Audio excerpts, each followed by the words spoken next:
Rocket হামলার প্রতিবাদে রোববার লেবাননের দক্ষিণাঞ্চলে দফায় দফায় বিমান হামলা চালায় ইসরায়েল। এই হামলায় একটি বিদ্যুৎ কেন্দ্র ক্ষতিগ্রস্ত হয়েছে বলে জানায় স্থানীয় গণমাধ্যম।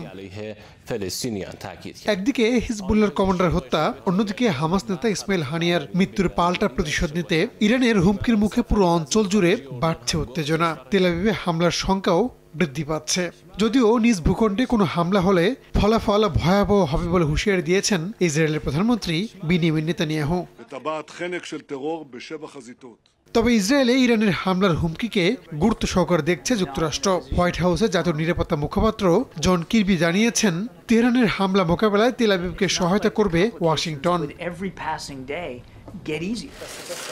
ইরানের হামলা ঠেকাতে চেষ্টা করছে যুক্তরাষ্ট্রের মিত্র হিসেবে পরিচিত জর্ডানও। রোববার 2 দশকের মধ্যে তেহরান সফরে যান দেশটির পররাষ্ট্রমন্ত্রী আইমান সাফাদি। বৈঠক করেন ইরানের প্রেসিডেন্ট ও পররাষ্ট্রমন্ত্রীর সঙ্গে।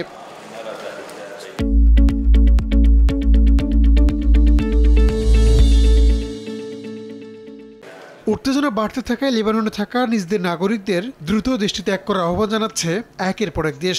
এই তালিকায় পশ্চিমাদের পাশাপাশি আছে সৌদি আরব, দক্ষিণ কোরিয়ার নামও। রোববার বৈরুতের আন্তর্জাতিক বিমানবন্দরেও যাত্রীদের ভিড় ছিল লক্ষণীয়। ইরান সফর থেকেও নাগরিকদের বিরত থাকতে বলেছে ইউরোপের কয়েকটি দেশ।